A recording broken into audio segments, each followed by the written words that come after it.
कासगंज जनपद में आज सपा के पूर्व मुख्यमंत्री अखिलेश यादव पहुंचे, जहां जनपद कासगंज के सोरो तीर्थ नगरी के मेला ग्राउंड में अखिलेश यादव ने एटा कासगंज लोकसभा क्षेत्र से समाजवादी पार्टी के प्रत्याशी देवेश शाक्य के समर्थन में एक चुनावी जनसभा की।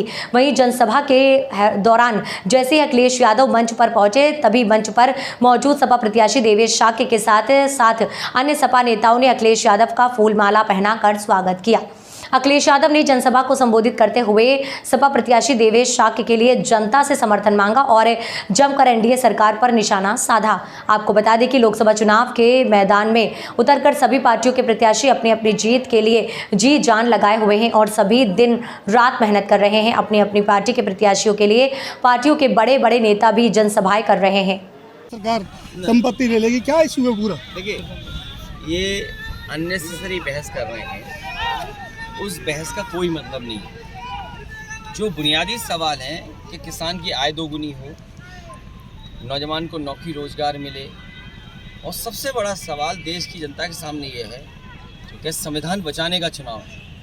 एक तरफ वो लोग हैं जो संविधान की रक्षा करना चाहते हैं, भारतीय जनता पार्टी और उनके सहयोगी दल वो हैं जो संविधान के भक्षक बन करके आए। संविधान नहीं रहेगा तो हमारा अधिकार छिन जाएगा, संविधान नहीं होगा तो हमारा मान सम्मान कैसे मिलेगा।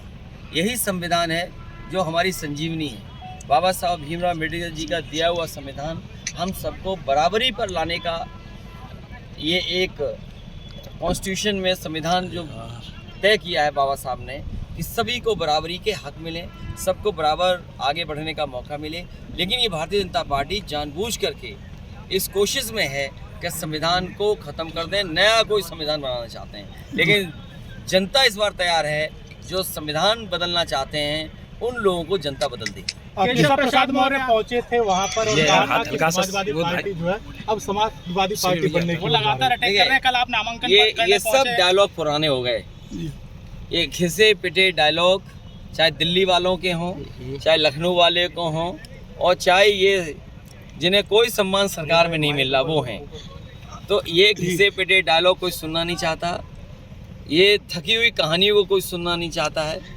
जनता बदलाव के लिए तैयार है और समाजवादियों ने कहा है कि जो विकास समाजवादी सरकार में हुआ था, चौड़ी सड़कें होना, पुल बनना, इस कासगंज एटा में बिजली के सब स्टेशन सबसे ज़्यादा बने, एम्बुलेंस जनता को दिया, पुलिस को 100 नंबर दिया, इस सरकार ने सब खराब कर दिया।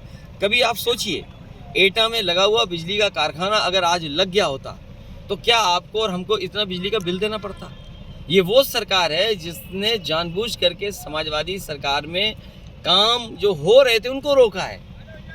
अभी कुछ दिन पहले बिल गेट्स और प्रधानमंत्री जी ने बात की और कहा कि भारत में जिस तरीके से डिजिटल डिवाइड हो रहा है उसकी भरपाई कैसे हो। कम से कम समाजवादियों ने गांव-गांव लैपटॉप बांटे थे, उससे हमारे गांव गरीब के बच्चे कुछ आगे बढ़ रहे हैं, कुछ उन्हें मौका मिल रहा है।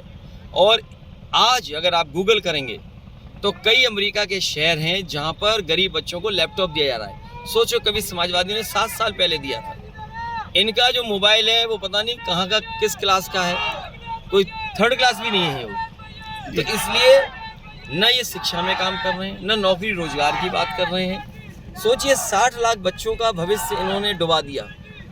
60 लाख बच्चों को नहीं, इन्होंने नौजवानों की 1/3 जीवन बर्बाद किया है। इन बीजेपी के लोगों से पूछिए कि तुमने नौजवानों का 1/3 जीवन बर्बाद कर दिया। जिन्होंने अच्छे दिन कह करके वोट दिया, सबका साथ समझ करके वोट दिया, उनको ये धोखा मिला कि 60 लाख बच्चे परीक्षा लिखे और परीक्षा कैंसिल हो गई।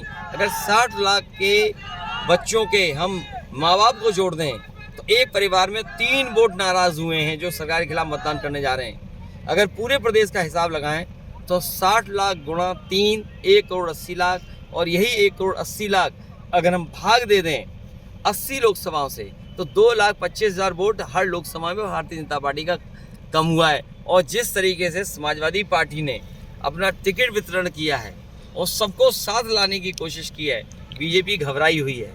और एटा कासगंज में तो आप जानते हो 10 साल से सांसद हैं, उनका हिसाब किताब क्या है? वो देंगे हिसाब अपना कि नहीं देंगे?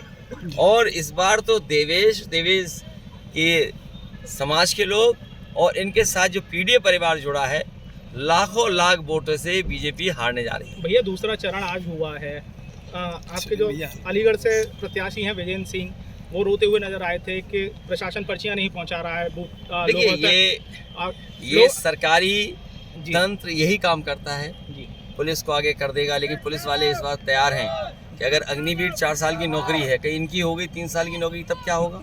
तो मनी ये साथ दे रहे हैं और ये सब चलता है। चुनाव में आपको लड़ना पड़ेगा और मुझे खुशी है इस बात की कि दूसरे चरण में भी साइकिल बहुत रफ्तार से चल रही है, इंडिया गठबंधन बहुत आगे बढ़ रहा है। पहले चरण की स्थिति पे आपने मंच पे कहा कि पहला चरण से पश्चिम से जो हवा चली है, पश्चिम से हवा चली है जी, उसका रुझान आपको बीजेपी के नेताओं के भाषणों में दिखाई दे रहा है।